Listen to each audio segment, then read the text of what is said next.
우리의 결산을 받으실 이의 눈앞에 만물이 벌거벗은 것 같이 드러나느니라.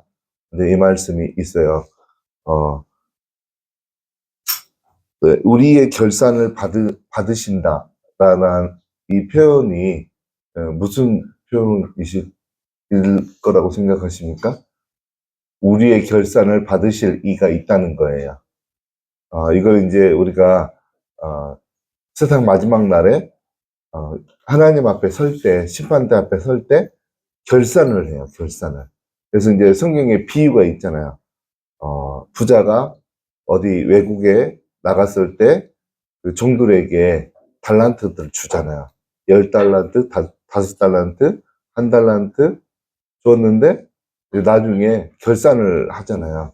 그게 이제 세상 마지막 날에 우리에게 일어날 일들을 비유로 한 거예요. 그래서 실제로 우리가 이제 생명을 다하고 하나님 앞에 가게 되면 결산을 다 봐요. 이 결산을. 그러면 이제 달란트는 뭘까요? 우리에게 주신 것들이죠, 하나님께서. 은사나 재능이나 능력이나 하나님께로부터 받은 모든 거가 이제 달란트죠.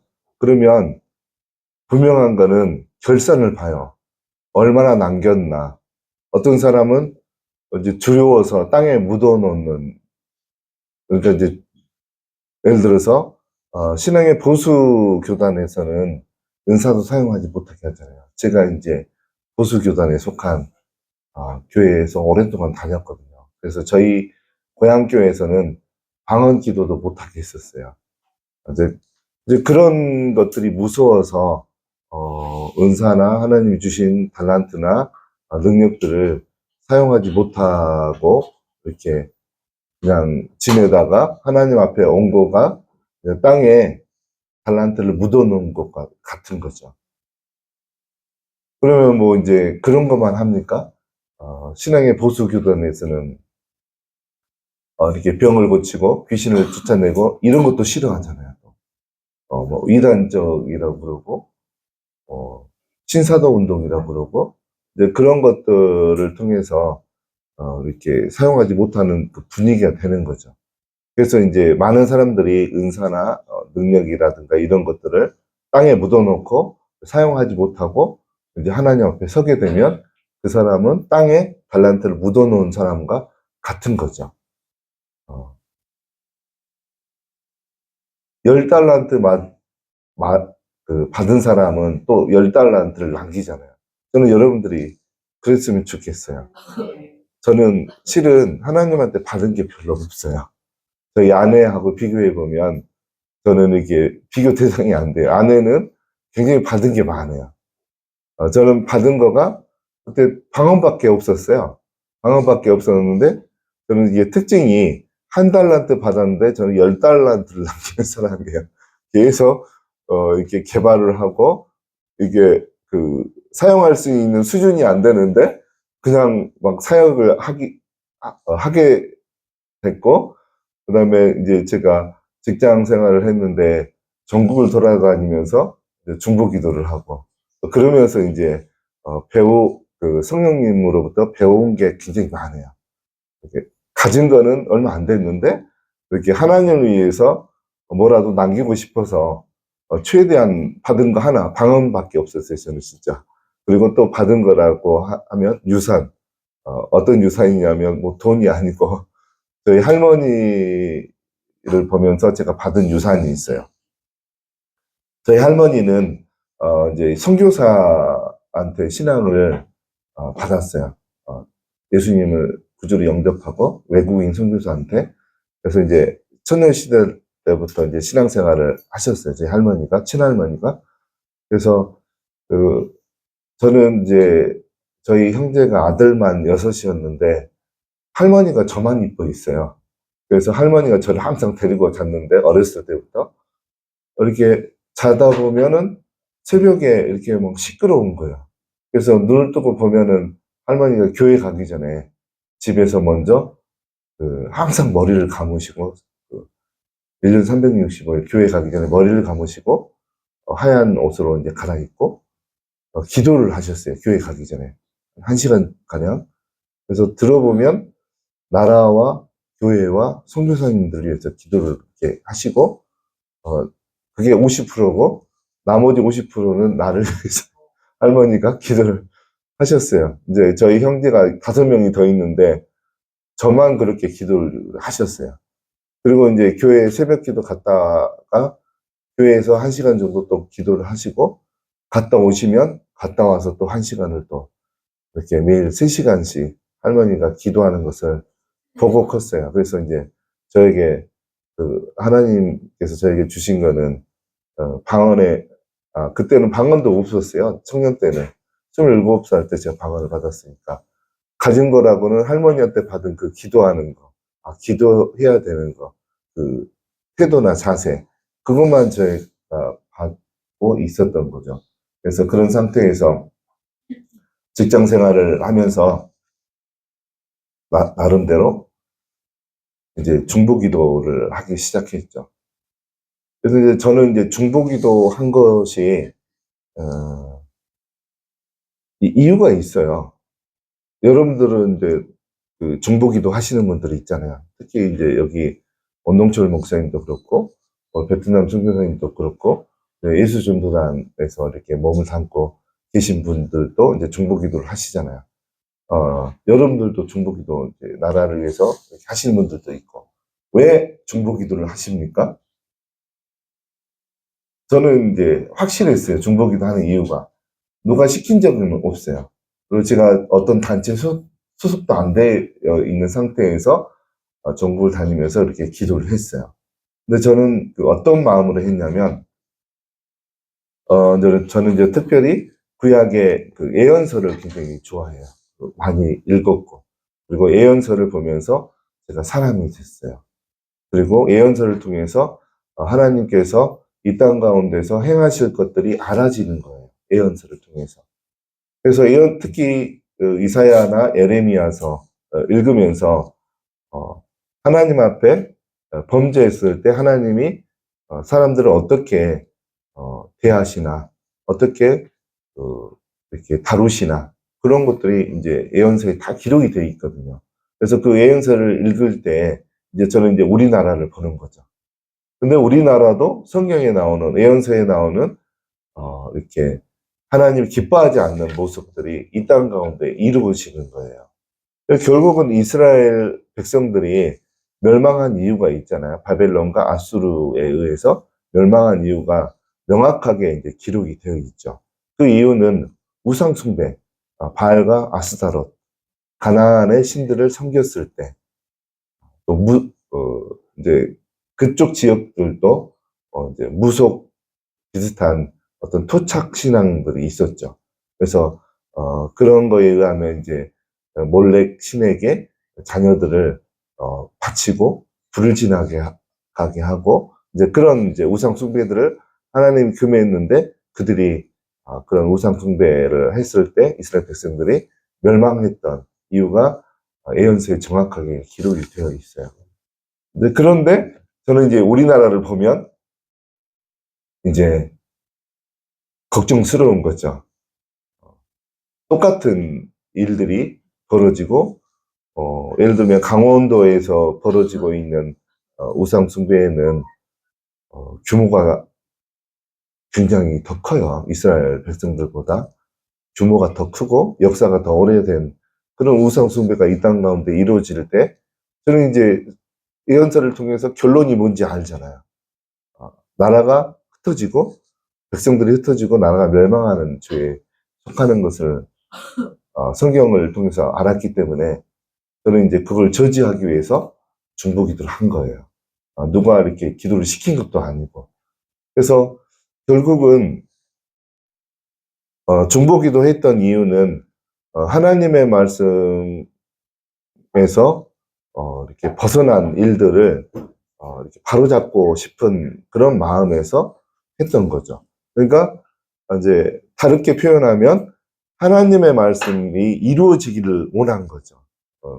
이 땅 가운데 하나님의 말씀, 하나님이 금한 것들은 금해지기를 원했고 하나님이 기뻐하는 것들은 더 이렇게 행해지기를 원했고 그렇기 때문에 저는 중보기도 사역을 했던 거예요. 그래서 이제 그거를 이제 창세기 1장 개념에서 보면 하나님께서 창세기 1장 3절부터 볼까요? 3절, 4절. 하나님이 이르시되 빛이 있으라 하시니 빛이 있었고 빛이 하나님 보시기에 좋았더라. 하나님이 빛과 어둠을 나누사. 이제 이 말씀이 있죠. 그 다음에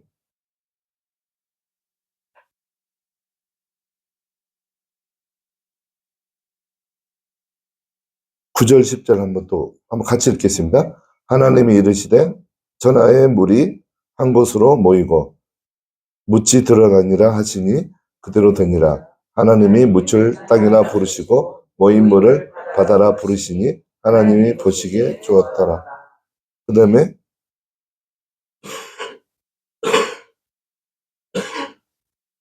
11절, 12절 읽겠습니다. 하나님이 이르시되 땅은 풀과 씨 맺는 채소와 각기 종류대로 씨 가진 열매 맺는 나무를 내라 하시니 그대로 되어 땅이 풀과 각기 종류대로 씨 맺는 채소와 각기 종류대로 씨 가진 열매 맺는 나무를 내니 하나님 보시기에 좋았더라. 네. 그 다음에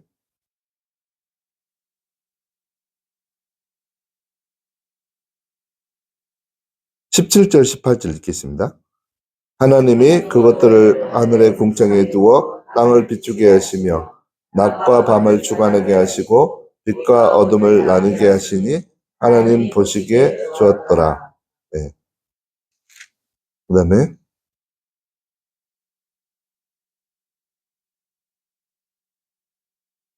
30절하고 31절 읽겠습니다.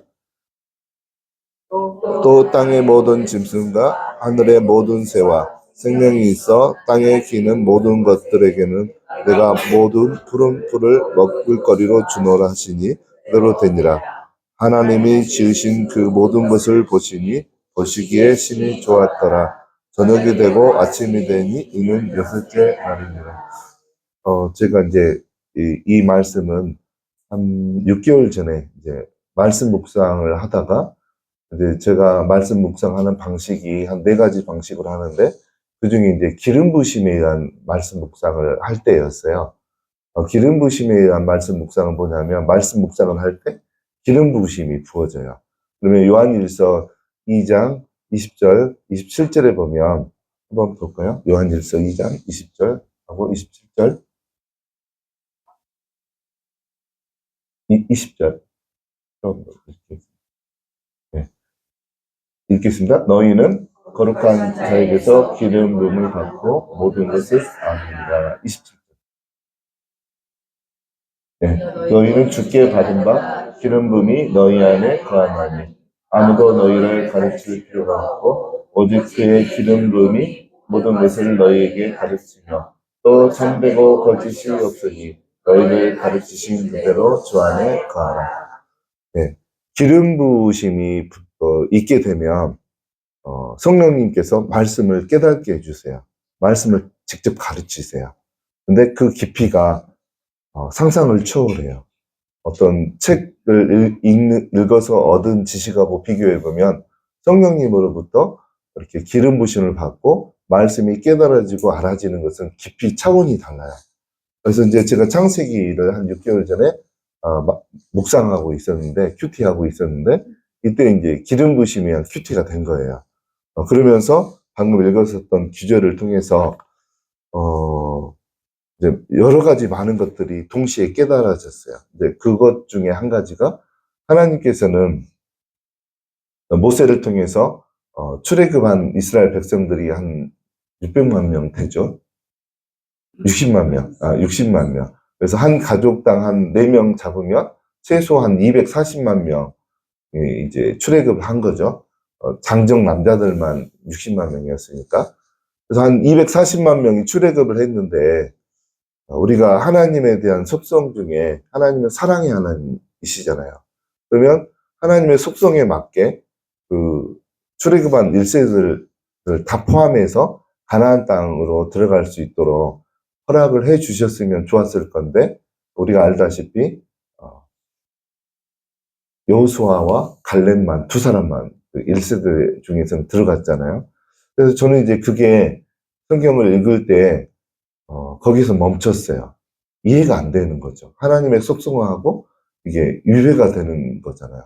하나님은 사랑의 하나님이신데 용서의 하나님이시고, 근데 왜 두 사람만 가나안 땅에 1세대 중에서 들어가게 하고 나머지는 그것을 허락하지 않았을까? 그래서 그게 이제 저는 이제 해석이 안 되면 계속 이제 해석이 될 때까지 이제 계속 질문해요, 하나님한테. 10년이고 20년이고 질문을 해요. 그래서 이제 결국은 답을 얻고야 말아요, 저는. 성격이. 그래서 이제 그런 질문들을 하고 있었는데, 창세기 1장을 말씀 묵상을 하면서 답이 알아진 거예요. 방금 이제 읽었던 말씀은 하나님께서 천지 창조하실 때 모습을 묘사해 놓은 거예요. 지금 근데 패턴이 있어요. 첫째 날부터 여섯째 날 천지 창조할 때 패턴이 어떻게 되냐면, 하나님이 말씀으로 뭐가 있으라 하니까 그대로 되고, 그대로 되어져서 이게 생겨난 것을 보고 하나님이 심히 좋아하셨더라. 이 패턴이 첫째 날부터 여섯째 날까지 계속 반복돼요. 그리고 또 어떤 날은 심히 좋아하셨더라. 여섯째 날에 그렇게 나오죠. 하나님이 보시기에 31절에 심히 좋았더라. 저는 여기에서 좀 뭐라고 해야 하나, 예사롭지 않는 것을 발견을 했어요. 뭐냐면 하나님께서 참 재미있게 잘 노시네. 이제 이런 마음이 들었어요. 혼자서 소꿉장난을 하시는 것 같기도 하고, 혼자서 이렇게 뭐가 있으라고 선포를 했는데 그게 그대로 되거든요. 또 그대로 된 것을 보고 혼자 좋아하시는 거예요. 그래서 하나님께서 참 유머도 있으시고, 참 이게 그 어린아이들이 소꿉놀이 하는 것처럼 혼자서 이렇게 재밌게 잘 이렇게 지내시네. 이제 그런 이제 마음이 들었어요. 그러면서 어떤 생각이 들으냐면, 창세기 1장은 성경의 시작이잖아요. 그래서 하나님의 제1의 속성이 여기에서 발견이 된 거예요, 제가. 하나님의 속성이 여러 가지가 있잖아요. 용서의 하나님, 뭐 자비의 하나님, 공의의 하나님, 사랑의 하나님 있지만, 성경에서 등장하는 제 첫 번째 하나님의 속성은 창세기 1장에 기록이 된 거예요. 어떤 속성일까요? 말씀이 이루어지는 것을 기뻐하시는, 좋아하시는 하나님. 그것이 하나님의 첫 번째 속성이에요. 저는 제일 중요한 속성이라고 생각을 합니다. 이 속성이. 그게 창세기 1장에 기록이 된 거예요. 그러면 이거를 이제 우리가 성경을 깊게 보려면 재구성을 좀 잘 해봐야 돼요. 다각도로 여러 가지 각도에서 이렇게 볼 수 있어야 돼요. 그리고 이렇게 저렇게 이렇게 볼 수 있는 것이 필요해요. 성경을 볼 때. 또 반대의 생각으로도 볼 수 있어야 돼요. 그러면 이 말씀을 바탕으로 반대적으로 생각하면 하나님이 어떠한 것을 싫어하실까요? 하나님이 어떠한 것을 심히 싫어하실까요? 이런 개념에서 보면 말씀이 이루어지지 않는 것을 보실 때 하나님 굉장히 싫어하셔요. 그래서 제가 발견한 거는 여호수아와 갈렙은 그 모세의 손조로부터 하나님이 아브라함에게서부터 준 말씀이 있잖아요. 가나안 땅을 너희에게 주셨다라는 그 하나님의 말씀을 이루어내려고 발버둥을 쳤던 사람이에요. 여호수아 갈렙은. 그때 이제 나머지 정탐권 중 12명의 정탐권 중에 두 사람만 가서 차지하자고 그러잖아요. 나머지 사람들은 이제 거인족도 보고 철병거도 보고 그러니까 이제 가려는 마음이 싹 사라진 거예요. 다르게 말하면 하나님의 말씀을 이루는데 관심이 없어진 거죠. 현실을 보니까. 근데 여호수아와 갈렙은 그 현실보다 하나님 말씀을 이루는데 더 관심이 있었던 거죠. 그러니까 그 두 사람만 하나님께서 좋아하신 거죠. 그래서 하나님께서는 하나님 본인께서 좋아하시는 여호수아와 갈렙만 가나안 땅에 넣은 거예요.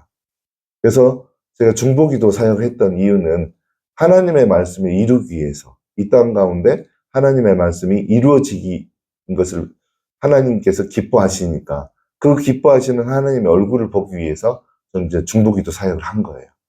그래서 이제 물론 그때는 제가 서울에 좀 큰 교회를 다니고 있긴 했지만 그 교회하고 상관없이 이제 제가 저희 아내랑 이렇게 중보기도 사역을 하러 다니는 그런 경우였어요. 그래서 바울도 본인이 교회의 일꾼이 된 것은 무엇 때문에 됐다라고 되어 있습니까?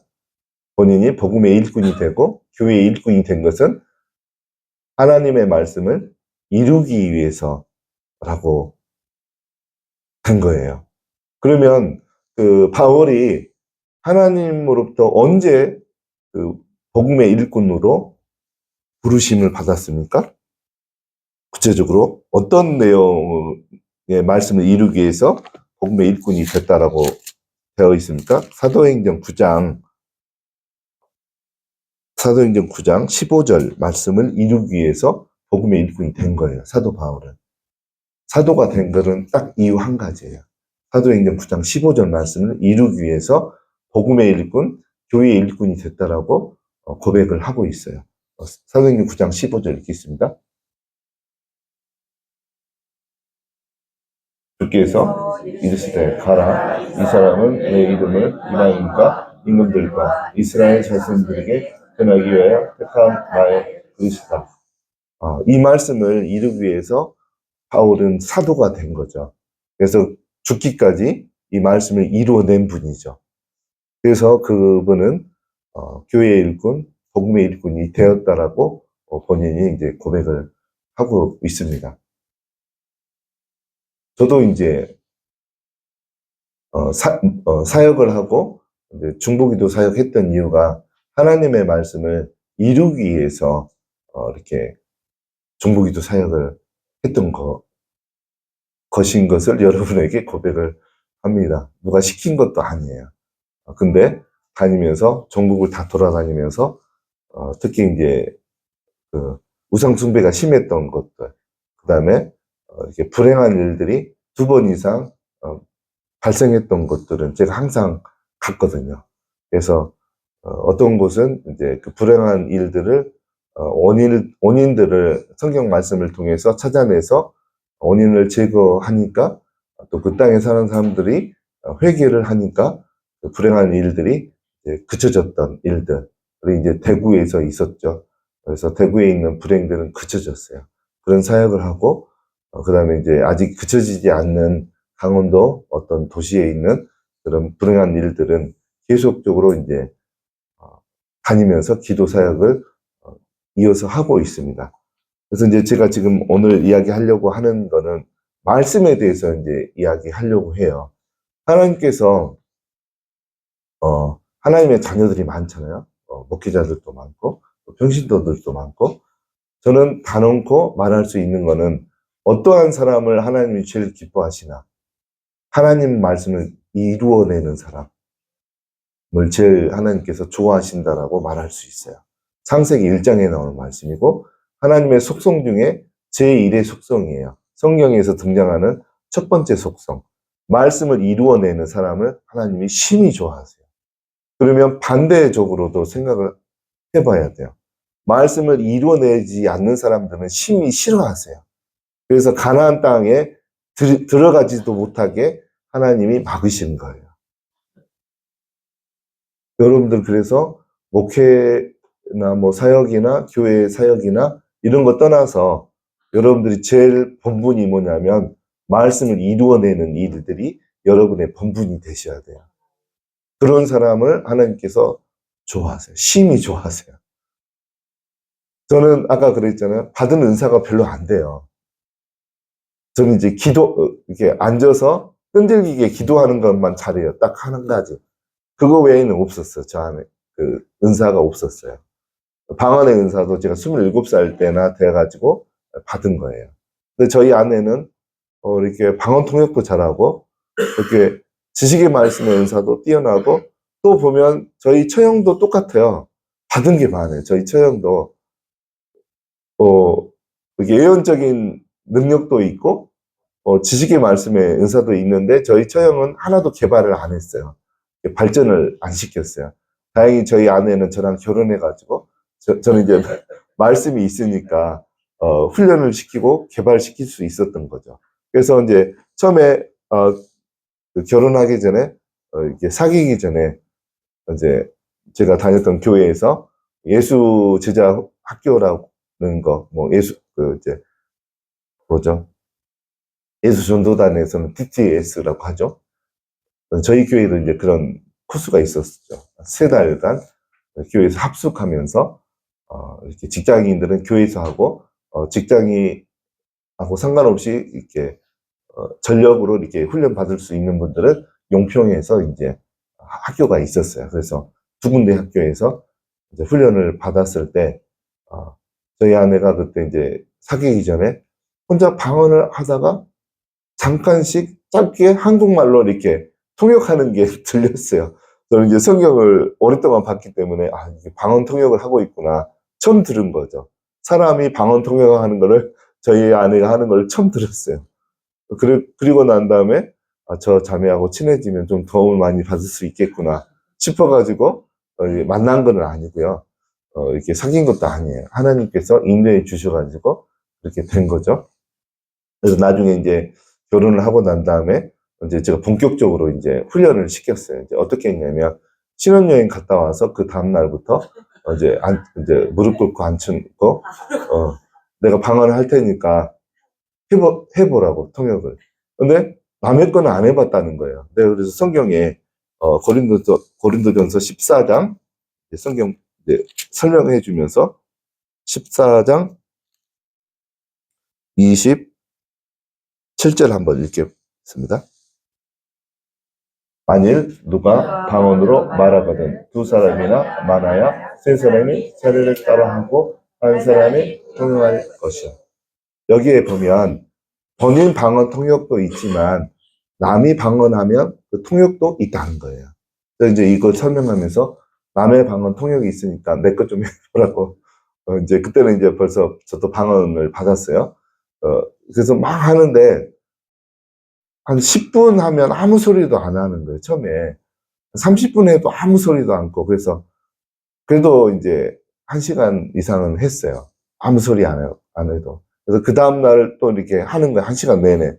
그러면 이제 그때는 그 다음날은 하나님이 하고 못하는 거, 통역을. 그리고 그 다음날 또 하는 거예요. 1시간 내내. 1시간 이렇게 하기 전 1시간은 이제 중보 기도를 하고 먼저 나라와 국가를 위해서 1시간 하고 1시간은 이제 방언 통역 개발하기 위해서 둘이서 이제 기도 시간을 갖는 거예요. 그래서 이제 그렇게 한 일주일 정도 하니까 1시간 하면 한 2단어가 나오는 거예요. 하나님께서 사랑하신다고 합니다. 이제 이렇게. 그렇게 해서 이제 계속 했죠. 하니까 이제 문장이 나오는 거예요. 문장. 하나님께서 아들을 사랑한다고 합니다. 이제 이렇게 문장이 나왔잖아요. 그전에 단어만 나왔는데 그렇게 이제 계속 했죠. 하니까 이제 한 6개월쯤 되니까 이제 문장이 한 2문장, 3문장이 나오는 거예요. 그러면 이제 저는 이렇게 겁이 없거든요.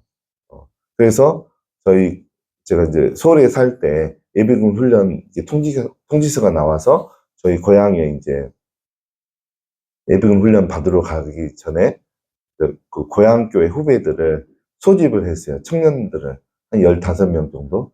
이제 거기가 합동이에요. 그러니까 이제 그런 방언이라든가 방언 통역을 은사 사역을 못 하죠. 그러니까 저녁에 모르게 모이라 그랬어요. 교육관에. 그래서 한 15명 모아놓은 아이들, 이렇게 청년 후배들, 방언 못하는 애들 몇 명 정도 있냐고 손 들어보라고 하니까 8명이 못해요, 방언을. 그래서 이제 제가 성경을 설명해주고 8명에게 방언 받도록 하니까 방언이 그냥 시작이 됐어요. 8명이. 그리고 이제 방언 기도할 때 한 명씩 방언 통역을 시작을 했어요. 저희가 방언 통역 훈련을 시도한 지 6개월 만에 그냥 무지막지하게 안내를 시킨 거죠. 뭐 잘하고 못하고 그런 것도 없고 한 세 문장, 네 문장을 하기 시작하니까 했는데 아이들이, 후배들이 난리가 난 거예요. 엉엉 울고 하나님 음성이 들려지니까 막 눈물이 그냥 폭포수처럼 쏟아지고 떼굴떼굴 구르는 아이들도 있고, 이제 그런 사역을 이제 방언 통역 시도한 지 6개월 만에 이제 그렇게 사역으로 이제 접어든 거죠. 그렇게 이제, 그러니까 저는 분명히 한 달란트 받은 자인데 10달란트를 남기는 사람이에요. 여러분들도 그렇게 하셔야 돼요. 심판의 날 때 결산이 있다는 거예요, 결산. 분명히 결산이 있어요. 그럼 여러분들은 자신 있게 설 수 있어야 돼요. 나 무서워서 땅에 숨겨놨습니다. 그러면 안 되는 겁니다. 그래서 다시 한번 이제 히브리서 4장 16절, 17절로 다시 한번 가겠습니다. 12절, 13절. 다시 한번 읽어볼까요? 하나님의 말씀은 살아있고 활력이 있어 마음의 달성한 모든 그에게 하여 그가 영광 및 간절과 불씨를 찔러보시기 하지 않아 또 마음의 생각과 뜻을 판단하니 지으신 것이 하나로 것과 나타나지 않으며 이를 결산을 받으실 위해 그 앞에 마음이 기도해서 드러나니라. 네, 하나님께서는 천지 창조를 말씀으로 하셨거든요. 말씀으로 하셨다는 것은 말씀에는 능력이 있는 거죠. 말씀은 이루어내는 힘이 있는 거죠. 에너지로 따지면 측정할 수 없는 에너지가 말씀에 담겨 있는 거죠. 그러면 왜 그렇게 될 수 있을까요? 요한복음 1장 1절에 그 이유가 나타나는 거죠. 1장 1절에 읽겠습니다. 전에 말씀이 계시라 이 말씀이 하나님과 계셨으니 이 말씀도 하나님이시라. 말씀은 하나님이라고 그랬어요. 그래서 하나님께서 말씀하시면 말씀하신 것이 그대로 이루어지는 거죠. 말씀이 하나님이시기 때문에. 그러면 여러분들이 제가 오늘은 말씀 묵상하는 그 태도에 대해서 이야기하려고 해요. 말씀 묵상에 대해서. 왜 그러냐면 저희 이제 토요성에 오시는 분들 중에 지금은 안 나오세요. 안 나오시는 분 중에 이제 제가 이렇게 저희 협력사역자 목사님들과 다니면서 안수기도를 하거든요. 그러면 영적인 이제 반응이 나타나죠.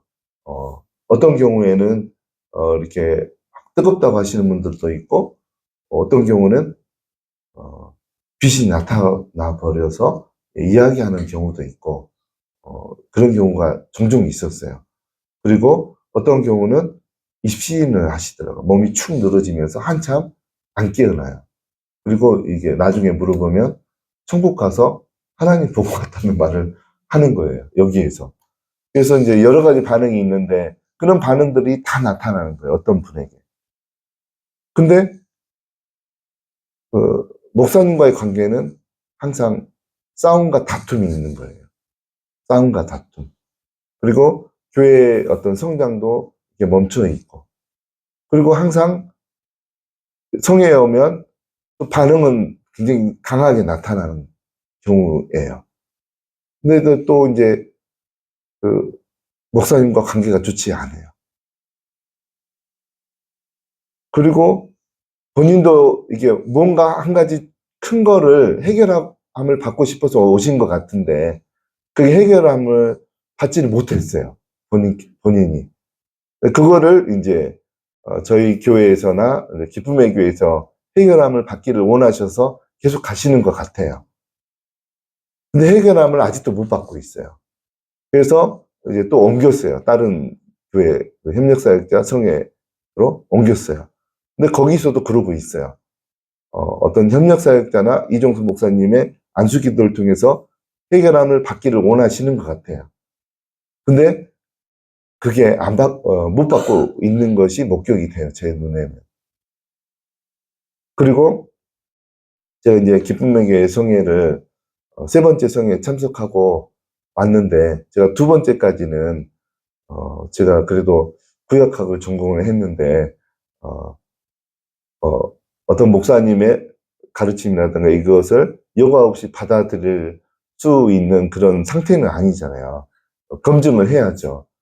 그래서 첫 번째, 두 번째 성회 때는 이제 이중수 목사님의 그 성경 가르침이 성경에 위배되는 게 없나 그것을 확인하기 위해서 검증하기 위해서 이렇게 참석을 했었고 결론이 성경에서 벗어난 게 하나도 없었다는 결론이 제가 스스로 가졌어요. 그래서 세 번째 성회 때는 여러분들이 노하우를 제가 가르쳐 드리는 겁니다. 세 번째 성회 때는 제가 여기는 믿을 수 있는 데다 제가 또 거기를 소개해 주셨던 그 목사님께서 저희 시천의 목사님이시거든요. 그분이 제가 신뢰할 수 있는 목사님이시니까 이제 그런 것을 종합해서 이제 마음을 열고 세 번째부터는 참석을 하니까 달라진 게 있었어요. 달라진 게 있었는데 뭐가 달라졌냐면 반응이 나타나기 시작했어요. 제 안에서. 그래서 협력사역자 목사님들이 이렇게 밑에 내려와서 한 줄씩 맡아서 이렇게 기도를 할 때 목사님이든 여자 목사님이든 사모님이든 내 옆에 와서 몸에 손만 대면 이제 그 구토가 올라오기 시작했어요. 구토. 그게 이제 제가 이야기했던 말라기 3장 2절에 나오는 예수님께서 성전에 임하실 때 금을 연단하는 불처럼 표백하는 자의 잿물처럼 예수님께서 성전에 임한다고 그랬잖아요. 그게 이제 예수님이 임하게 되면 성령으로 임하게 되면 두 가지 현상을 우리가 경험할 수 있어요. 불을 경험하고 잿물을 경험할 수 있어요. 그 잿물은 히브리어 원어로 보리트예요. 보리트. 그거는 이제 비누물이에요. 비누. 그래서 불을 경험하면 뜨거움을 경험할 수 있죠. 뜨겁다. 이게 불과 같은 종류가 전기거든요. 전기도 경험할 수도 있고. 그러면 이제 잿물을 경험하게 되면 비눗물을 경험하는 거예요. 여러분들 비눗물 먹어봤습니까? 저는 어렸을 때부터 공대 기질이 타고냈나 봐요. 저는 내가 경험하지 않으면 저는 안 받아들이거든요. 그래서 어렸을 때 이게 비누 이렇게 사용하고 이렇게 넣으면 밑에 컵에 물이 떨어지잖아요. 비눗물이. 그러면 그게 뽀얀 색깔이에요. 그러면 이제 밀키스 색깔 같기도 하고 안 바사. 먹음직스러워요. 그래서 제가 한 6살 때인가 7살 때인가 이거 먹으면 무슨 맛인가 궁금해서 벌컥 그냥 다 먹어봤어요. 그랬더니만 며칠 전에 먹은 것까지 다 토해냈어요. 그러니까 비눗물의 그 용도는 토해내게 하는 거예요. 예수님이 잿물처럼 오시게 되면 다 토해내게 만들어요. 그래서 제가 세 번째 성회 때부터 다 토해냈는데 결국 무엇을 토해냈을까요? 내 속에 있으면 안 되는 불순물. 불로 금을 연단한다는 것은 차라프라는 히브리어를 써요. 차라프. 재련하다. 그러면 재련하는 목적은 두 가지가 있거든요. 어떤 용도의 도구를 만들기 위해서 쇠를 유연하게 만드는 것과 두 번째는 이제 쇠에 붙어 있는 불순물을 분리시켜서 제거하기 위해서. 그러니까 불이 임한다는 것은 우리 속에 있는 불순물들을 우리 인격과 우리 몸에서 우리 영혼에서 분리시켜서 제거하기 위해서 불이 임하는 거예요. 재련하기 위해서. 비눗물도 마찬가지예요. 우리 속에 있는 불순물들을 토해내 버리기 위해서 비눗물처럼 임하시는 거예요. 성령님께서. 그래서 저는 이제 주로 잿물을 경험을 했어요. 세 번째 성회부터 2박 3일씩 하잖아요. 10번째 성회까지. 그러니까 8번 성회를 내리 그냥 심하게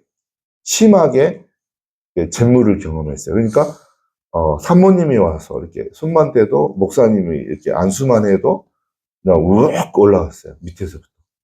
그래가지고 다 토해냈죠. 그래서 실제로 토사물도 몇 번 나왔어요. 토하다가. 그러고 나니까 영적인 눈이 다 열렸어요. 영적인 눈이 열리는 거는 그렇게 어렵지 않아요. 다 토해내면 돼요. 토해내면 영적 풍모 맡고 있는 것들이 다 제거가 되니까 풍모 맡고 있는 것들이 제거가 되면 그냥 자연적으로 영적인 눈이 열리는 거예요. 그래서 영적인 눈이 열리면 어떤 것들까지 가능하냐면, 이렇게 제가 이제 이야기를 하잖아요.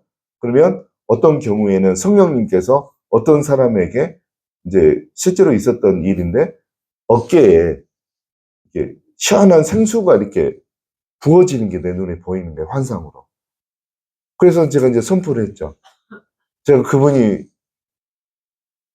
어깨가 아프다는 거, 오십견이 있다는 것을 알고 있었거든요. 근데 생수가 부어지는 것이 보이니까 이제 선포했죠. 지금 성령 하나님께서 오른쪽 어깨를 치유하고 계시는 게 눈에 보이는데 나을 거라고. 제가 가서 안수도 안 했어요. 근데 그날 저녁부터 나았어요. 그 나음을 받은 사람이 누군지 아세요? 누굴까요? 저는 알거든요. 저랑 같이 사는 사람이었습니다. 오십견이 왔는데 한 세 달을 새벽 한 3시쯤에 일어나가지고 너무 아프니까 막 끙끙거리면서 1시간씩 못 자고 그 매일 세 달을 그렇게 살았거든요. 오십견 때문에. 팔도 이렇게 올라가지도 않고. 근데 선포하고 그냥 나섰어요. 그런 일이 벌어지는 거고, 그 다음에 어떤 사람이 이렇게 그분이 자기가 어디 아프다는 말도 안 했어요. 근데 기도해달라고 그래서 이제 기도를 하려고 손을 대니까 그 안에 있는 게 보였어요. 그래서 이제 여러분들 나중에 이제 보일 때 주의하셔야 될 게, 보인 것을 보인 대로 말씀을 하시면 안 돼요. 그거에 역할을 말을 해야 돼요. 그래서 제가 뭐라고 그랬냐면, 걸음을 점점 느리게 만들고 몸에 독을 쏘아서 몸을 마비시키는 영 나와 그랬거든요. 예수님이 명하는 나와 그랬어요. 그랬더니만 그분이 막 콜록콜록 하면서 또 막 이렇게 구토하고 토사물도 뱉어내시고 그러셨어요.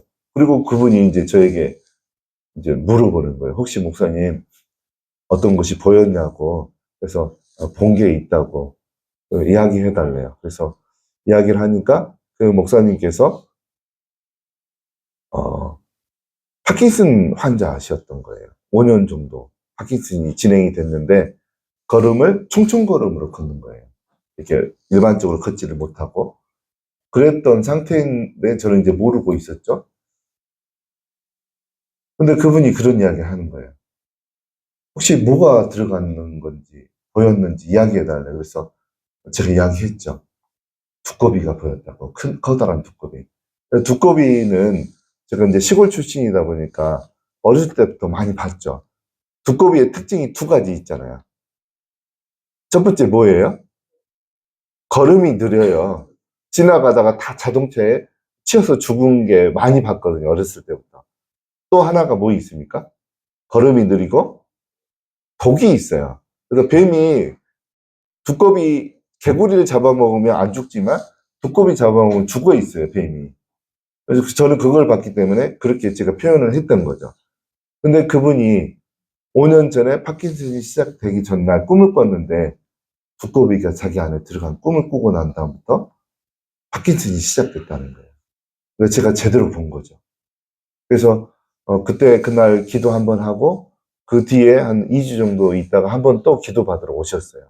그래서 그때는 안수기도 하고 이렇게 축사 사역을 하고 난 다음에 그분 파킨슨이 나았어요. 그러니까 눈이 열리면 육체의 질병도 치유가 가능해요. 보면서 하는 거니까. 육체의 질병의 원인이 뭔지 보면서 하는 거니까 쉬워요. 그 다음에 또 어떤 것도 가능하냐면, 이렇게 기도를 하면, 상처, 이렇게, 이제 데살로니가전서 5장 23절을 먼저 읽고, 또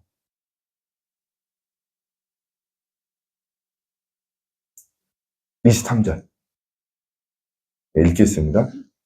평강의 하나님이 친히 너희를 온전히 거룩하게 하시고, 또 너희의 온 영과 혼과 몸이 우리 주 예수 그리스도께서 강림하실 때 힘없게 보존되기를 원하요. 여러분들이 그 하나님 나라 갔을 때 결산을 봐야 되거든요. 그러면 얼마나 많이 남겼나, 그것도 하나님이 결산하지만 이 부분도 결산을 한다라고 하나님께서 저에게 이야기를 하셨어요. 구체적으로 이야기하셨어요. 저에게는 뭐라고 그랬냐면, 너가 하나님 나라에 오기 전에 이제 심판대 앞에 설 건데, 거기에는 커다란 저울이 있는데, 그 저울에 너를 올려다 놓고, 저울로 달아보겠다 그랬어요. 그래서 너의 영과 혼과 육체 가운데 얼마나 많은 흠들이 남아있나, 치유받았나, 그것을 저울로 달아보겠다 그랬어요. 그 결산이 나에게는 있어요. 그러면 저에게만 있을까요? 여러분에게도 그 결산이 있어요. 그래서 영과 혼과 육 가운데는 흠이 있다는 거예요. 우리 각자에게는. 영 안에 있는 흠이 뭘까요? 여러분들? 악한 영들이죠. 또 죄. 특히 우상숭배의 죄는 영적인 죄예요. 그 다음에 혼 안에 있는 흠이 있어요. 각 사람들에게는. 혼은 뭐예요? 마음과 생각과 의지와 감정의 세계, 기억의 세계. 그게 혼의 세계예요. 혼에도 흠이 있어요. 혼에 있는 흠이 뭘까요? 상처나 한이에요.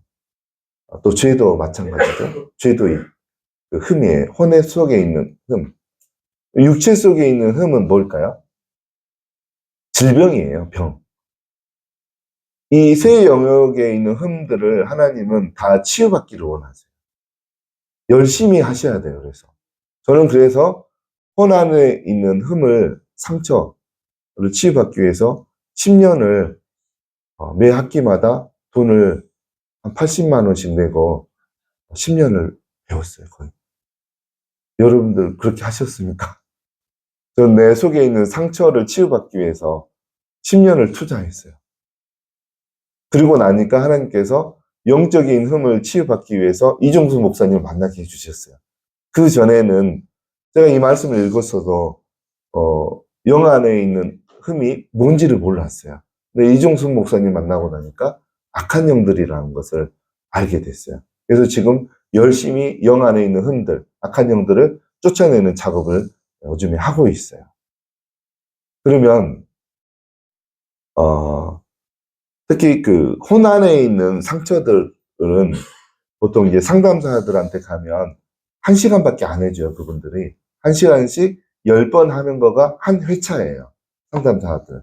그러면 대충 중요한 이제 상한 감정을 다른 말로 하면 뭐라고 그럽니까? 상처라고 그래요. 상한 감정들을 발견내기 위해서는 한 1회차 정도 상담, 1시간씩 10번 정도 하면 대충 중요한 그 상처 치유받아야 될 감정들이 드러나요. 근데 영적 눈이 열리면 어떻게 되는지 아세요? 그냥 손대고 기도하면 그냥 알아져요. 치유받아야 될 대표 감정이 뭔지 알아져요.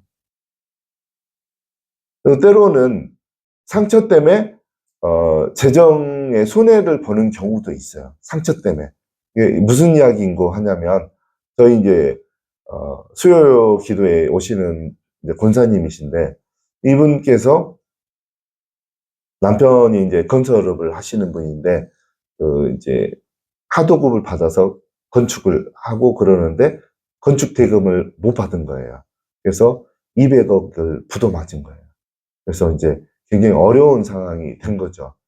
그래서 이제 그거를 위해서 기도해 달라고 그러셔가지고 손을 대고 기도하는데 제 눈에 뭐가 보이냐면 여러분들 시편 80편 12절 13절 시편 80편 12절 13절 이 말씀은 제가 중보기도 사역하면서 하나님이 가르쳐 주신 말씀들이에요. 읽겠습니다. 그래서 저희가 올라가서 이를 장하고 일이 것을 따라 하나이다. 숲속의 멧돼지들이 이상하며 사람이 하나님 앞에 범죄하면 하나님이 그 사람을 이렇게 보호하고 있는 울타리와 담들을 무너뜨려 버리세요. 근데 그 무너뜨리는 분이 여기에서 누가 무너뜨린다라고 되어 있습니까?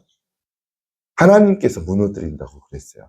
그러니까 우리 개인과 가정과 교회나 나라는 울타리가 있어요. 우리 눈에 보이지 않지만 영적인 눈이 열린 사람들은 그 울타리가 보여요. 울타리가 있는데 범죄할 때 울타리를 하나님이 넘어뜨린다고 그랬어요. 그러면 무엇이 와서 다 따갑니까? 열매를? 멧돼지들과 들짐승들. 이 멧돼지들과 들짐승들이 악한 영들이에요. 실제로 악한 영들이 이렇게 동물의 모습을 많이 하고 있어요. 실제로. 영적인 눈이 열려서 보면 동물의 모습을 많이 하고 있어요. 악한 영들이. 물론 이제 사람의 모습을 하는 경우도 있지만, 이 말씀이 또 나와요. 이사야 5장 4절 5절.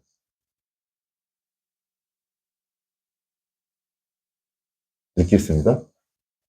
내가 내 포도원을 위하여 행한 것 외에 무엇을 더할 것이 있으랴. 내가 좋은 포도 맺기를 기다렸거늘 그 포도를 맺으면 어찌 되니인고.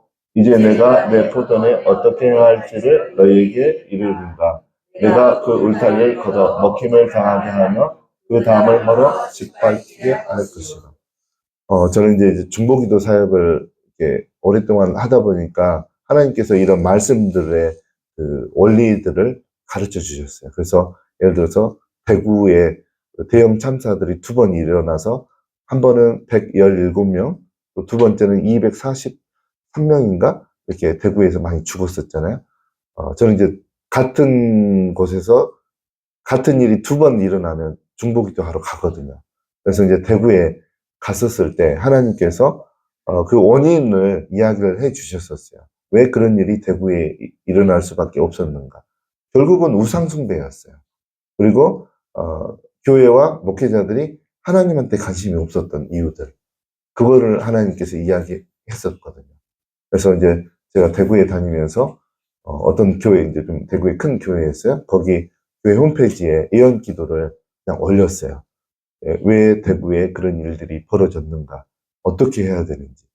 이제 그렇게 하고 저희는 이제 저희 아내랑 저희 아이들 데리고 3살, 4살짜리 아이들 데리고 휴가 내가지고, 저는 그때 이제 직장인이었어요. 사역자가 아니고 목회자가 아니고 직장인이었어요. 직장에 휴가 내고 2박 3일 이렇게 기도하고 또 오고, 네, 그렇게 했죠. 저는 이제 기도를 한 번 하면 문제가 해결될 때까지 기도해요. 그래서 이제 대구는 다행히 1년 만에 해결이 됐어요. 그래서 두 번째 대구에 또 갔었어요. 그리고 대구에 2박 3일 동안 803에도 올라가고 영남대학교 안에도 들어가고, 그다음에 불교의 기도원을 선원이라고 해요. 선원에도 들어가고 동화사에도 가고, 이제 그 땅밟기 기도를 한 거죠. 영적 도회도 하고 어디에 악한 것들이 어떤 것들이 있는지 영적 도회도 하고, 그렇게 하면서 이제 갔는데 이제 두 번째 갔는 거니까 그 대구 봉독교회였어요. 봉독교회 수요일 날 오전에 중보기도 모임이 있었어요. 항상. 그래서 갔더니만 50분 정도 기도를 하고 계시더라고요. 그래서 저희가 참석하니까 이제 담임 목사님이 있었고, 이제 부목사님들이 있었고, 장로님들이 있고, 그다음에 이제 평신도분들 기도할 때 이제 서울에서 기도하러 왔으니까 소개하라고 하는 거예요, 저희를. 그래서 앞에 나와서 소개하는데 저한테 감동이 와서 아내 나오라 그랬어요, 저희 아내를. 그래서 앞에서 이제 예언을 한 거예요. 그랬더니만 뜻밖의 말을 하나님께서 예언을 통해서 하시는 거예요. 너희가 1년 동안 봉독교회에서 모여서 새벽 연합 기도회를 시작했더라고요. 저희는 몰랐는데. 그래서 모여서 회개 기도만 하셨어요, 대구 분들이. 그 다음에 목사님들이 또 기도원에 모여서 대구를 위해서 회개 기도만 또 하셨더라고요. 1년 내내 목사님들이. 그것을 하나님 다 보셨다는 거예요. 그래서 이제 대구에 그 내려졌던 불행들, 울타리들을 다시 하나님이 그 울타리를 세우시겠다고. 그리고 앞으로는 대구에 하루에 10명 이상 죽는 불상사가 일어나지 않게 허락하지 않겠다라고 하나님이 그렇게 이야기를 하시고, 그 이후로는 대구에서 하루에 한꺼번에 10명 이상 죽는 일들이 그 일 기도 사역 후로는 실제로는 멈췄어요. 그래서 이제 다행히 이제 두 번 갔는데 해결이 된 거죠. 그래서 이제 제가 확실히 이런 말씀들을 아는 거예요. 시편 80편 12절 13절, 이사야 5장 4절 5절. 이게 아까 제가 이야기한 그 수요 기도에 오시는 성도님에게 일어난 거예요. 그리고 기도를 하는데 울타리가 다 있는데, 나무로 된 울타리들 있잖아요. 이게 빙 둘러서 이렇게 굉장히 높게, 그러니까 높다는 것은 기도 생활을 많이 하시는 분이에요, 그 권사님. 굉장히 높은데 하나가 무너져 있는 거예요. 그 무너진 틈으로 들어와서 돈을 다 가져간 거야, 약한 것들. 200억이나 되는 재정을. 그래서 이제 그거가 보인과 동시에 뭐가 알아졌냐면, 그게 눈에 보이고, 질투심이라는 단어가 오는 거예요, 저에게. 질투심. 그래서 이제 저는 어떻게 된 상황인지는 모르겠지만 단어가 오잖아요. 그러니까 권사님에게 권사님 질투심이라는 단어 때문에 이게 울타리가 무너졌고 재정이 사라진 것 같은데 질투심이라는 단어를 하나님 주셨는데 어떤 관계예요? 라고 물어봤어요. 그랬더니만 남편께서 교회를 안 다니시는 분이신데 이 권사님은 시간만 나면 교회가 있는 거예요. 수요 기도회, 금요 기도회, 새벽 기도회, 주일날은 온종일 교회가 있고 그랬다는 거, 오랫동안, 20년 이상. 그러니까 믿지 않는 남편이 좋게 생각할까요? 나쁘게 생각할까요? 어떻게 생각할까요? 나쁘게 생각하잖아요. 그래서 부인을 교회에 빼앗겼다. 목사들한테 빼앗겼다. 그 생각이 들었던 거예요.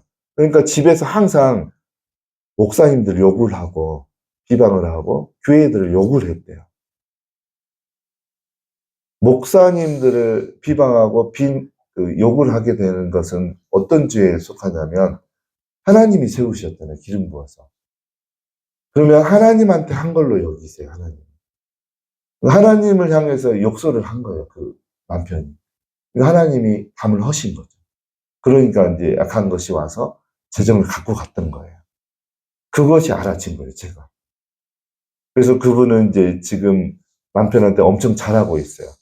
교회로 다시 인도를 믿음을 갖도록 해야 되고 또 남편 입에서 회개를 하게 만들어야 되니까 지금 엄청 남편한테 잘하고 있고 교회에 나오는 횟수를 대폭 줄였어요.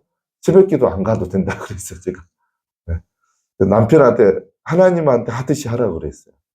그러니까 남편이 요즘에는 아내가 이게 무슨 일이 있었나? 왜 이렇게 갑자기 변했지? 그런 마음을 갖고 있을 거예요, 남편이. 그래서 이제 그런 일들이 영적 눈이 열리면 가능해져요. 그러면 거기서 끝나는가? 또 그렇지는 않아요.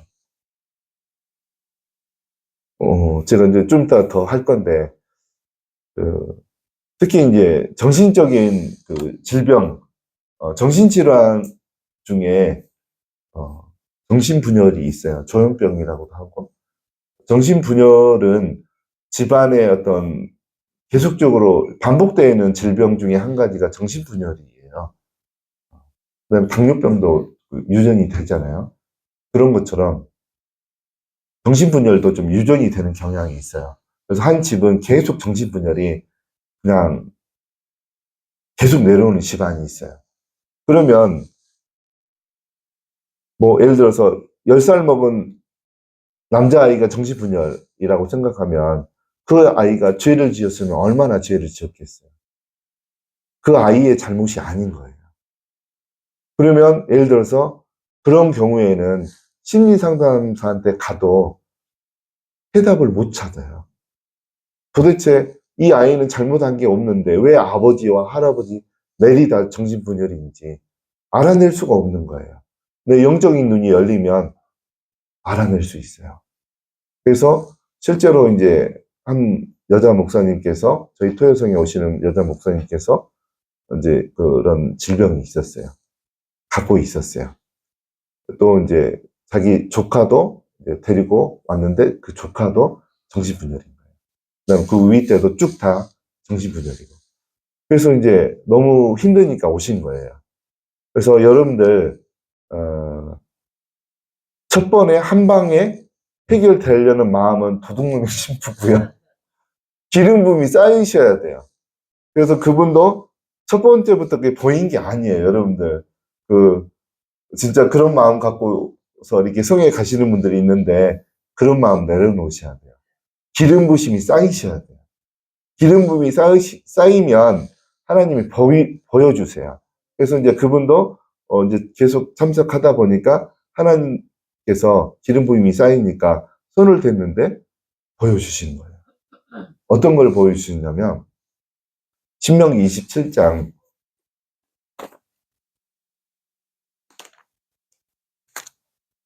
27장.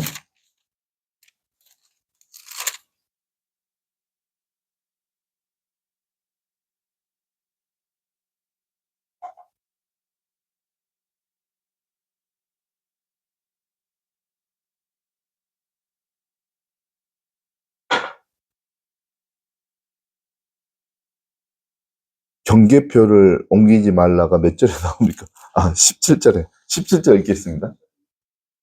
그의 이웃의 경계표를 옮기는 자는 저주를 받을 것이라. 모든 백성은 아멘 할지니라. 그 다음에 이제 24절도 읽겠습니다. 27장 24절. 네. 그의 이웃을 암살하는 자는 저주를 받을 것이라 할 것이요. 모든 백성은 아멘 할지니라. 여기서 말하는 저주는 자손 3, 4대까지 내려가는 불행을 말해요. 여기서 말하는 저주는. 그래서 이제 이웃의 경계표, 토지의 경계표를 옛날에는 뭐 지적 기술이 없잖아요. 지적하는 땅을 재는 기술이 없었잖아요. 그러니까 대부분 돌 같은 걸로 이렇게 뭐 둑을 만든다든가 그렇게 해서 경계표를 세워놨죠. 여기는 내 땅이다. 근데 그걸 옮기는 사람이 있었어요. 그러지 말라는 거죠.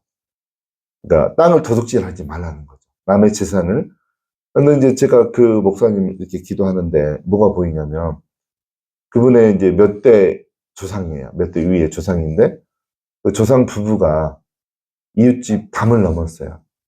잘 사는 집의 담을 넘었는데 내 손에 그분들 손에 뭐가 들려진 게 보이냐면 요만한 자개함. 네, 보통 뭐를 넣습니까? 금은 보석하고 토지 문서 같은 걸 넣어요. 그래서 그거를 통째로 훔쳐가지고 야반 도주를 한 거예요. 부부가. 이분의 조상의 부부가. 그리고 난 다음에 이제 동네에서 누가 없어졌고 토지 문서랑 잃었으니까 누가 가져간지 알잖아요. 잃어버린 사람은. 그래서 그 잘 사는 집의 여주인 되시는 마님이 이게 몇 달 동안 이렇게 슬퍼서 울며 그러고 있다가 소나무에 밧줄을 매달고 자살하는 게 내 눈에 보이는 거예요. 이게 동영상으로. 그게 이제 신명기 27장 17절, 네, 17절이죠. 17절 같은 상황이 벌어진 거죠. 그리고 그 밧줄에 매달고 뭐 자살하기 전에 그 여주인이 그 훔쳐간 두 부부를 향해서 저주를 부었더라고요. 이 집안 다 망하게 해달라고. 그때는 하나님을 몰랐으니까 천지신명한테 이렇게 저주를 하고 죽은 게 내 눈에 보이는 거예요. 이렇게 손을 대는데. 그래서 그 이후부터 이 집안에 계속 정신분열, 그리고 남자들은 40 되기 전에 대부분 이제 죽는 경우, 이제 그런 일들이 일어났다는 게 알아진 거예요. 그래서 그거에 대해서 이제 하나님 앞에 조상을 대신해서 회개하라고 그러고, 또 죽은 사람, 그 여자분에 대해서 누군지를 모르지만 용서를 비는 기도를 하라고 그랬고, 그 다음에 그 자손들이 누군지는 모르지만 예수님 믿고 복받게 해달라고 이렇게 기도하는 그거기까지 하라고 그랬어요. 그래서 하셨어요. 철저하게. 그리고 이제 안 나오시니까 어떻게 된지는 모르겠어요. 어느 정도로 정신분열이 회복이 일어났나 그거는 모르겠어요. 근데 그렇게 하면 정신분열은 그 다음 때에는 일어나지 않아요. 그래서 이제 영적 눈이 열리면 그렇게 되는데 여러분들 그 이제 무조건 그 제가 요즘에 깨달은 게 있어요. 무조건 토하면 악한 영들이 다 나가게 되면 그런 저처럼 이렇게 보게 되는 은사, 이거를 은사로 표현하면 무슨 은사예요? 지식의 말씀의 은사예요. 지식의 은사라고 해도 되는데 왜 지식의 말씀의 은사라고 그랬을까요? 어떤 정보, 그러니까 이 목사님의 조상들 가운데 어떤 일이 있었나, 이 정보나 지식을 성령을 통해서 아는 게 지식의 말씀의 은사거든요. 근데 결국은 말씀으로 오는 거예요. 성경도 말씀이지만 환상이나 꿈이나 어떤 그 감동도 말씀이에요. 성령으로부터 오는 말씀.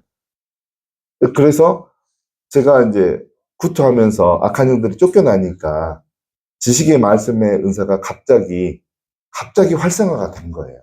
그 전에는 그러면 없었는가? 제가 생각해 보니까 1년에 그래도 한두 번은 악한 영을 봤었어요. 이렇게 제가 강원도 중보기도 사역을 하러 다닐 때 지역 영들, 제가 지난주에 보여드렸나요? 예, 호랑이 보였죠? 그게 이제 그 지역에 있는 영들의 사령관이에요. 그런 것들을 1년에 한두 번은 봤었어요.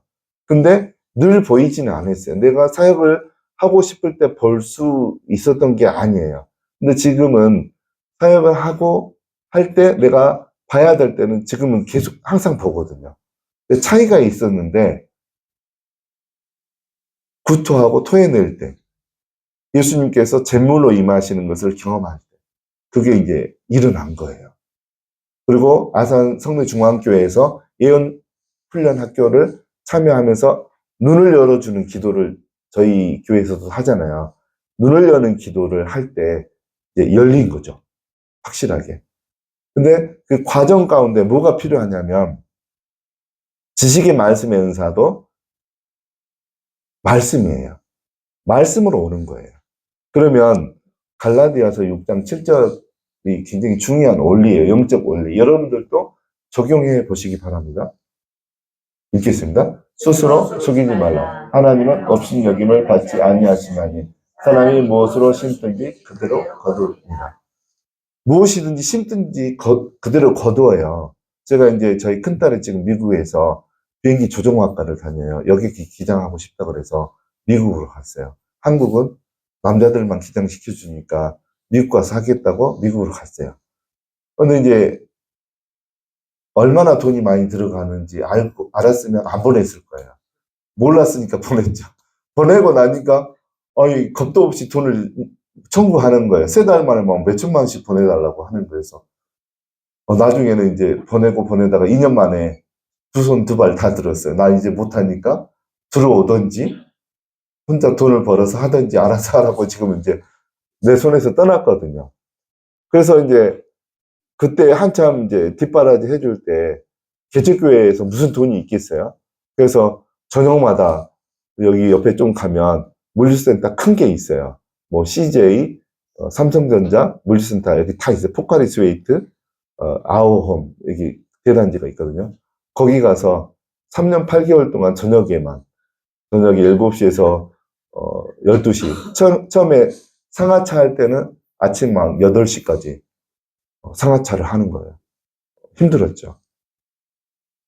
그러면서 하나님한테 기도한 게 있어요. 하나님, 제가 목회를 하기 위해서 공기업까지 내려놨는데 이번 기회에 목돈을 좀 주십시오. 이렇게 기도를 했거든요. 그런데 하나님께서 방언 통역으로 예언을 하는 가운데 무슨 이야기를 했냐면, 너가 재정을 받고 싶어서 그렇게 기도를 하는데 재정을 심었느냐, 하나님을 위해서 심었느냐, 그 말을 하는 거예요. 갈라디아서 6장 7절을 설명해 주면서 성경에도 심은 게 있어야지 거둔다고 하지 않느냐 그러는 거예요. 그래서 보니까 재정을 심은 게 없는 거예요, 제가. 그래서 정신을 바짝 차리고 이제 저희 그 막내 처형이 저희가 목회한다고 개척교회 한다고 힘들게 사는 거 알거든요. 저희가 이제 물류센터에서 3년 8개월을 막 상하차도 하고 그런 걸 알거든요. 그러니까 매달 50만 원씩 이렇게 지원해 주는 돈이 있었어요. 그래서 이제 그 소리를 듣고 하나님한테 그 소리를 듣고 50만 원씩 이렇게 한평 헌금을 해버린 거예요.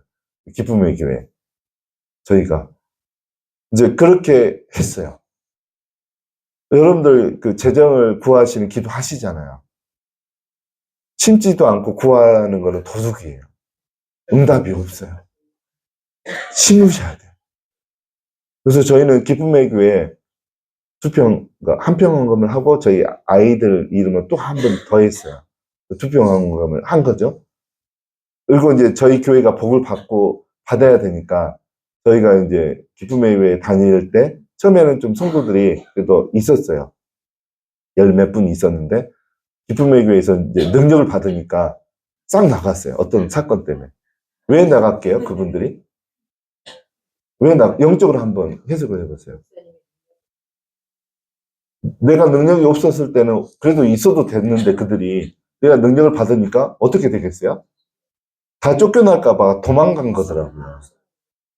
쫓겨나갈까봐 귀신들이 도망간 거예요. 사건을 일으켜가지고. 그래서 한 1년 6개월 정도 한 명도 없었어요. 성도들이. 기쁨에게 다닐 때. 그러니까 이제 성도도 없고 하니까 재정이 없잖아요. 그래서 재정을 또 우리 큰딸 때문에 구하기도 했는데 또 교회에서 또 뭐 구제헌금이나 성경헌금 할 만한 형편이 안 됐던 거예요, 저는. 근데 그 교회가 또 재정의 복을 받아야 되니까 이 원리를 알고 심어야지 준다고 그랬으니까 제가 교회 저희 노회에서는 저희 통합이거든요. 자립하기 전까지는 이게 재정 지원을 해주는 게 있어요. 그게 한 달에 50만 원 됐었어요. 한 3년 정도 해주거든요. 그거를 교회 이제 뭐 성도들도 없고 하니까 50만 원을 이걸 누구한테 플로잉을 해야 될까 하다가 이제 저희가 우연히 어떤 분을 만났는데 저희하고 좀 친해요. 거기 부부하고 저희 부부가 커피숍에서 만나서 이야기하는데 사모님이 너무 힘들어서 교회를 접으려고 지금 생각 중이고 이제 몇 달 이내 교회를 문 닫는다고 하시는 거예요. 그래서 너무 마음이 아파가지고 저희가 그 노회에서 받은 지원금 50만 원 그냥 그쪽으로 1년 동안 보낸다고 약속하고 보냈어요. 그랬더니만 그 교회가 지금 그 목사님들이 기쁨에게 협력사역자가 됐고 교회를 처음에는 되게 조그만 했어요. 근데 교회를 저희 교회만큼 큰 교회로 옮기면서 저희 교회보다 성도가 더 많아졌어요, 지금. 청회도 하고. 교회가 이제 일어난 거죠. 얼마나 기쁩니까? 재정은 심어야지 거두는 거예요. 근데 이게 영적으로 또 이 원리가 적용이 돼요. 제가 지식의 말씀의 은사가 이렇게 활성화되고 잘 보이고 하는가가 영적으로 이 원리가 적용이 됐던 거예요. 지식의 말씀의 은사는 그 근본이 뭐라고 했습니까? 토대가 말씀이잖아요. 저는 말씀을 쉴 새 없이 심었어요. 제가 아까 그랬잖아요. 중보기도 사역한 이유가 뭐라 그랬습니까? 말씀을 이루기 위해서 저는 중보기도 사역을 한 거예요. 그 다음에 저는 말씀을 이루기 위해서 제 삶 가운데서 계속 말씀을 심어서 지켜서 행했어요. 대학교 1학년 때부터. 지금까지 끊임없이 38년을 한 번도 말씀 묵상을 안 해본 적이 없어요. 그래서 말씀 묵상은 말씀을 내 속에 심는 거예요. 심을 뿐만 아니라 행하는 거죠. 행하는 거. 그래서 여러분들이 지식의 말씀의 은사, 특히 목사님들은 다 있기를 원하시잖아요. 그러면 말씀을 지금으로부터 안 늦었으니까 부지런히 심으셔야 돼요. 말씀 묵상 하시라는 소리예요. 그래서 제가 확실히 말할 수 있는데 말씀 묵상 안 하신 분들은 말씀을 지켜서 행하는 게 아니에요. 그리고 말씀 묵상 안 하신 분들은 영적 눈이 열리기가 어려워요. 안수를 많이 받더라도 눈이 안 열릴 가능성이 높아요. 통독을 많이 하시는 분들이 눈이 또 안 열리신 분들이 또 많아요. 근데 말씀 묵상을 많이 하시는 분들이 이렇게 집중적인 기름 부심만 임하게 된다고 하면 눈이 다 열려요, 그분들은. 그렇게 되는데 이제 말씀을 읽을 때 어떤 일이 있어야 되는지 히브리서 4장 12절 13절 처음에 읽었던 말씀 이거 이제 설명하고 우리가 잠깐 한 10분 쉬도록 하겠습니다. 여기에 보면 하나님의 말씀은 살아있고 활력이 있어. 좌우의 날선 어떤 것보다도 예리하여 손과 영과 및 관절과 골수를 찔러 쪼개기까지 하며 마음의 생각과 뜻을 판단하나니 지은 것이 하나도 그 앞에 나타나지 않음이 없고 우리의 결산을 받을 시에 눈앞에 만머리 벗겨 벗은 것 같이 드러나느니라. 저는 이제 지식의 말씀의 은사가 제가 갖고 있는 이제 제가 하나님으로부터 받은 은사 중에 제일 이게 두각을 나타내는 은사가 좀 지식의 말씀의 은사예요. 지식의 말씀의 은사로 예언을 하고 지식의 말씀의 은사로 육체 질병 치유를 하고 그걸로 또 상처 치유를 하고 그걸로 이제 어떤 영적인 존재도 보면서 하니까 어떤 게 들어있는지 어떻게 생긴 게 구체적으로 보이니까 이렇게 어떻게 생긴 거 나와 그러면 뭐라고 하는지 아세요? 약간 것들이 어떻게 알았지? 막 그래요. 들킨 거죠. 어떻게 생긴 거 나와 그러면 어떻게 알았지? 막 그래요. 눈에 보이니까 이제 그런 게 한순간에 된 게 아니에요. 제가 말씀 묵상을 꾸준히 할 때 이런 작업들이 내 안에서 일어났던 거예요. 말씀을 앞에 내가 서 있으면 내 영과 혼과 육 가운데 있는 그 어떤 흠들이 다 드러나는 거예요. 여러분들 그 암에 걸리면, 중환병에 걸리면 반드시 뭐를 해야지 낫습니까? 중환병에 걸리고 심각한 질병에 걸리면 무엇을 받아야지 됩니까? 병원에 가서? 치료를 받을 때 빠지면 안 되는 치료의 과정 중에 뭐가 있습니까? 수술대 위에 누워야 돼요. 수술대 위에. 암 수술 받으려고 해도 수술대 위에 누워야 돼요. 누울 때 그게 무서워가지고 병원에 안 가시는 분들이 있어요. 예, 개복을 해야 되고, 이제 그런 게 무서워서 그냥 이러다가 하나님 나라에 가겠다고 하신 분들도 있어요. 우리가 영적인 수술을 받으실 용기를 가지셔야 돼요. 수술대 위에 누울 수 있는 용기를 가지셔야 돼요. 말씀 묵상이 그 과정이에요. 말씀 묵상하고 있으면 내 속에 있는 불순물들이 다 드러나게 돼 있어요. 근데 그 과정이 생략된 분들은 가망 없어요. 그냥 기도만 열심히 하면 막 은사와 능력이 나타나거든요. 근데 가망 없어요. 발전이 없어요. 그런 분들은. 목회를 해도 쉴 새 없이 부딪혀요. 사람들과. 상처 주고. 은사와 능력은 있는데. 왜 그러냐면 수술대 위에 누운 과정이 생략되었기 때문에. 그래서 그 안에 영과 혼과 육체 가운데 있는 불순물들이 제거가 되어지지 않았기 때문에 그래요. 말씀을 묵상하면요, 하나님께서 불순물들을 정확하게, 강력하게 보여주시고 회개케 만들어요. 제가 이제 그런 적이 있어요. 출애굽기 32장 33절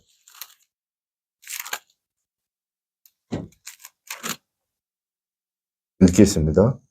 여호와께서 모세에게 이르시되 누구든지 내게 범죄하면 내가 내 책에서 그를 지워버리리라. 제가 이제 결혼하기 전에 저희 이제 집안에 내려오면서 저를 제일 괴롭혔던 어떤 부분이 있었어요. 이제 저희 할아버지가 부인이 3명이었거든요. 그러면 그 음란의 죄에 속해 하는 거예요. 굉장히 강력한 거죠. 음란의 죄가. 그리고 이제 그것 때문에 음란의 죄가 있으면 이제 그 가문에 어떤 일들이 일어나는지 아세요? 음란의 죄가 있으면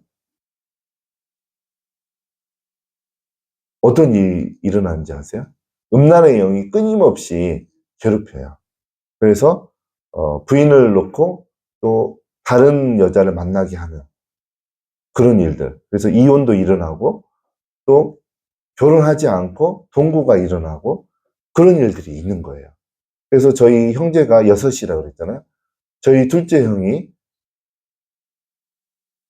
형수가 있는데 바람이 난 거예요. 그래서 이혼을 하기 직전까지 갔던 거죠. 그 다음에 또 우리 밑에 동생이 이혼을 했었어요, 또. 그리고 막내 동생이 결혼식을 안 올리고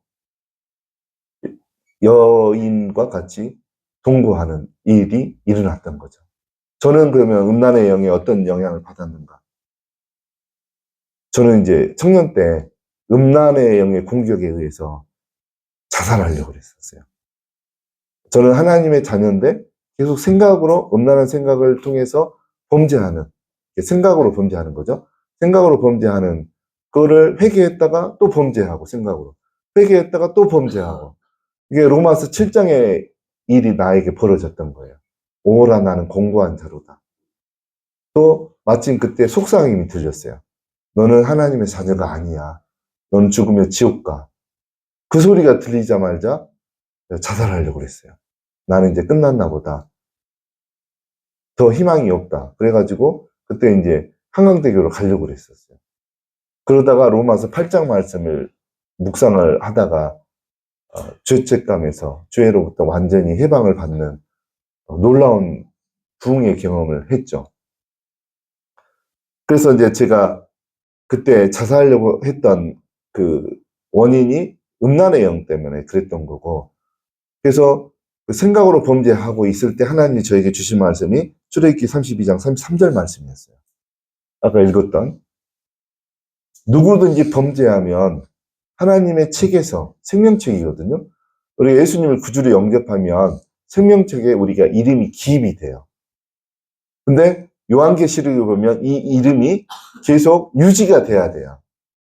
범죄하면 생명책에서 그 이름이 지워진다라고 되어 있어요. 요한계시록에. 여러분들 아시죠? 그래서 저는 내 이름이 생명책에 지워진다라는 그 개념을 한 번도 생각해 본 개념이 아니었어요. 제가 그때 다녔던 교회에서는 보수교단이었기 때문에 한번 예수님을 믿으면 구원이 천국까지 그냥 유지된다고 배웠거든요. 근데 성경에서는 그렇게 이야기하지 않는 거예요. 그래서 저는 이 말씀을 받고는 온몸이 갑자기 힘이 쭉 빠지면서 부들부들 떨리기 시작했어요. 너무 무서워서. 그래가지고 이 말씀 묵상하다가 몇 시간씩 울었어요. 한 2시간을 울었나 봐요. 그래서 무릎을 꿇고 기도하면서 울었는데 그 방석이 있잖아요. 그 사각형 방석. 나중에는 이게 흠뻑 젖을 정도로 심각하게 콧물, 눈물 입에서도 막 회개하면서 한 2시간 이상 울었어요. 회개하면서. 말씀 묵상하면 이런 일들이 벌어져요. 내 속에 제거돼야 될 불순물이 뭔가. 근데 이런 과정 없이 목회하면 헛것 하는 거예요. 헛것. 아무 일이 일어나지 않아요.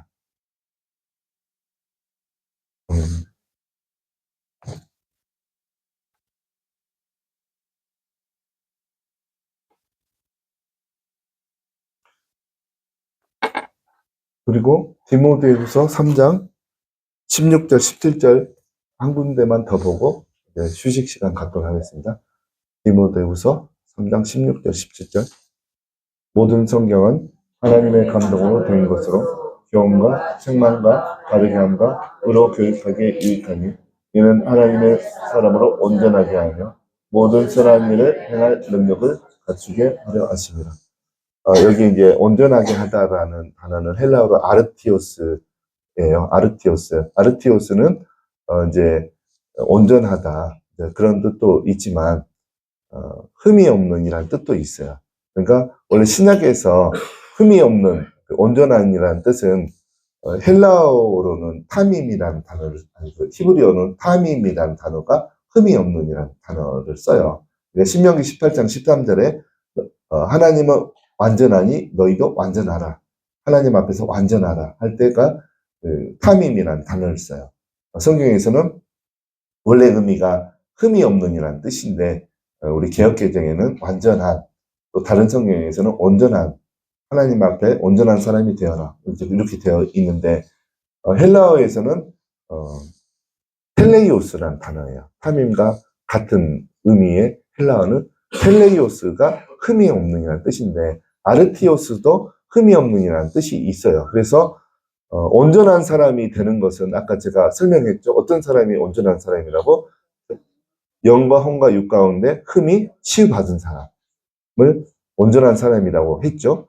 그러면 그 온전한 사람이 되어지는데 여기 디모데전서에서는 뭐 어떤 것이 그거를 가능케 해준다라고 되어 있습니까? 모든 성경. 모든 성경이 하나님의 사람으로 온전케 해준다라고 그랬어요. 그러니까 신앙생활을 할 때, 사역을 할 때 성경이 빠진 상태에서 사역을 하게 되면 내가 온전하게 되어지는 것은 멀어지게 되는 거예요. 성경을 통해서 아까 제가 이야기한 내 속에 있는 죄를 회개케 했죠. 하나님께서. 내 어떤 혼 속에 있는 죄, 영 속에 있는 죄, 그것을 지적하고 제거하는 하나님께서 그 작업을 하신 거예요. 그게 수술대 위에 눕는 거예요. 내가 수술대 위에 눕는 것, 수술대는 말씀 묵상이에요. 수술대 위에 눕는 것은 말씀 묵상을 하는 거예요. 그거를 생각이 되어 있으면 중요한 질병이 치유가 안 일어나요. 그리고 이제 저는 수도 없이 말씀 묵상할 때 하나님께서 나를 수술하셨어요. 예를 들어서 제가 하루는 꿈을 꿨는데 꿈에서 딱 하나만 봤어요. 한 장면. 나무를 봤는데 어른 한 10명이 안아야지 안길 만한 커다란 기둥에다가 높이가 한 100m 정도 되는 이파리가 굉장히 무성한 푸른 나무를 봤어요. 제가 이제 결혼하기 전이었어요. 그래서 이제 제가 그 꿈을 보고 나서 했던 행동이 있어요. 나름대로 이제 해석을 했어요. 그래서 나무가 이게 심상치 않게 컸고 푸르고 막 새들도 날아 들어오고 그래서 이제 좋은 일인가 보다 하고 싶어가지고 제가 첫 번째 했던 게 가서 뭐를 살게요? 주택복권을 샀죠. 그때 당시에 1억 주는 주택복권.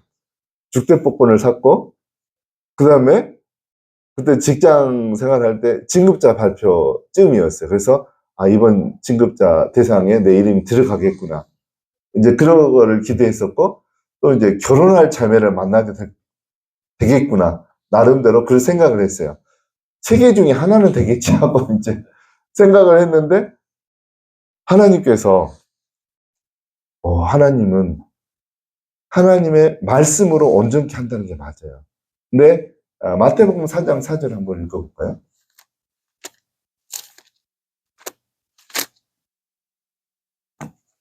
읽겠습니다. 시작.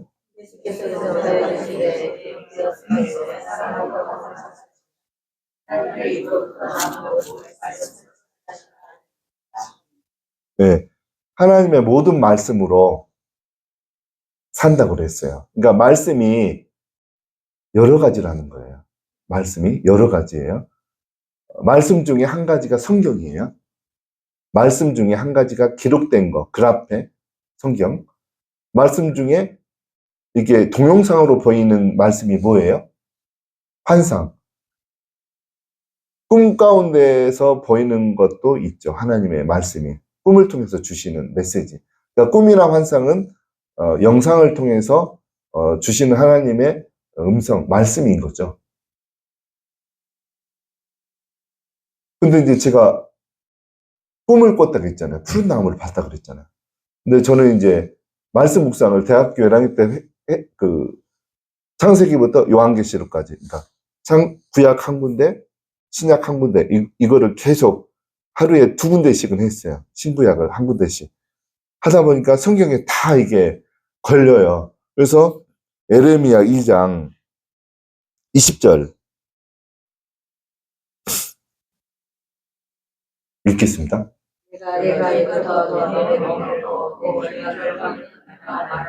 나는 순종하지 아니하리라 하고 모든 감사 위에서 모든 푸른 나무 아래에서 저는 이제 이때 무릎을 탁 치면서 하나님은 참 신묘막측하시기도 하시지. 내가 어떻게 꿈에서 푸른 나무를 본 걸 아시고 말씀에 기록해 놓으셨을까. 너무 신기했어요. 그래서 이제 하나님께서 3개 중에는 하나는 해주시겠지 하고 이제 읽었어요. 근데 이때는 이제 관주 큐티를 하는 거예요. 관주 큐티. 아까 제가 기름 부심에 의한 큐티를 이야기했고, 관주 큐티는 푸른 나무라는 단어가 여기 나오잖아요. 그러면 창세기부터 요한계시록까지 푸른 나무라는 단어가 나온 규절을 노트에 다 적는 거예요. 그게 꽤 많이 나와요. 특히 에레미야서에도 많이 나오고 이사야서에서도 나오고 많이 나와요. 다 적어놓고 난 다음에 그거를 이제 노트를 읽는 거예요. 그럼 읽으면 반복적으로 나오는 단어들이 등장을 하거든요. 그러면 그거는 이제 빨간 줄로 했다가 보면 의미가 나타나요. 그래서 이제 저는 굉장히 기뻐서 이제 말씀 묵상을 하기 시작했는데 쭉 보니까 의미가 딱 2가지밖에 없어요. 푸른 나무의 의미가. 하나님이 그것을 내 속에 있다는 것을 지적하기 위해서 푸른 나무를 보여주셨던 거예요, 결국은. 뭐 복권이 되고 뭐 결혼할 자매를 만나고 그건 내 생각이었고 하나님의 생각은 우리 생각과 달라요. 그래서 노트에 적어놓은 것을 쭉 읽어보니까 두 가지 의미가 그냥 어렵지도 않아요. 그냥 반복적으로 나오는 게 두 가지 의미예요.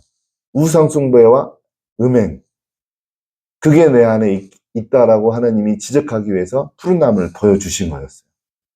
그래서 내가 이제 나는 절에도 안 다니는데 무슨 우상숭배가 있을까라고 하나님 앞에 이렇게 서서 내 안에 있는 우상숭배가 무엇입니까?